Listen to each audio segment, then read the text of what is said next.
Got it. What, give us the unbiased opinion, Yes. California architecture compared to what we got here in the city.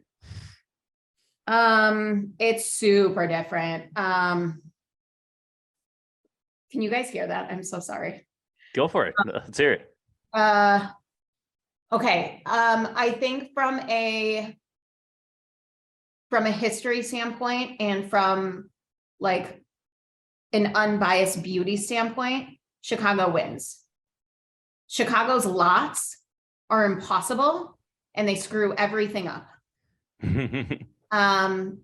If you can afford something outside of a 25 by 125 lot, then we're starting to have a discussion about true architecture. But our lots are very, very narrow. And because of that and the restrictions the city puts on how you can build and total square footages and things like that, new construction or even old construction that has to be retrofitted is stuck. It can't do what it wants to do or what it needs to do, and it can't evolve. So Chicago's architecture as a whole, if you look at the picture, better than anywhere else.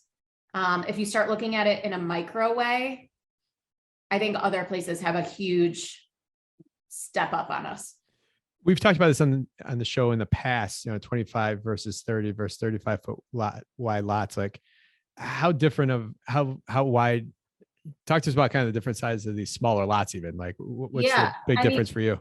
It's a huge difference, right? Like if you start to even talk about, something that is really important to me and what I kind of like run this whole business on is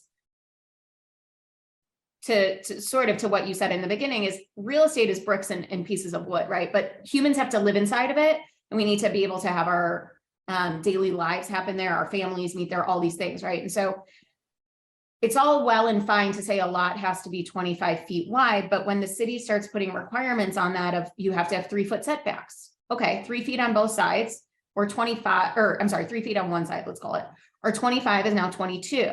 Okay, well, you need to have a staircase entering the property that likely takes you up a few levels. That also is 3 feet. So now you're at 18 feet. Did I do the math on that right? Yes, right? You're at 19 feet. Now the depths of the walls, you're at best 17 and a half feet. So that means at best your living room and likely one of your bedrooms cannot be bigger than that. You also need hallways in a property in order to like move from room to room.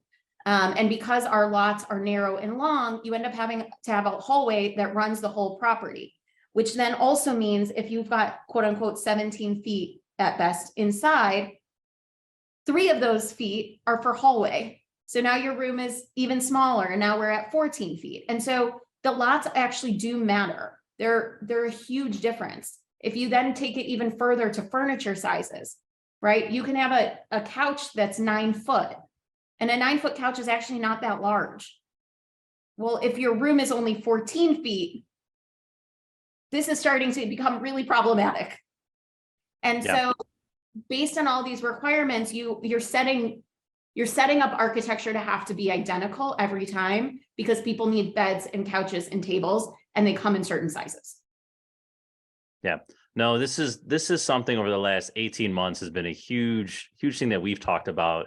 When we're flipping something and we're going to sell it over the 7-figure price point, you almost need that, right? Like if you or the alternative is if you have like a bump out in the dining room and it stays out, it doesn't come back in, you pick it up there and it's grandfathered in and you have maybe 19 feet in the front, but 22 in the back.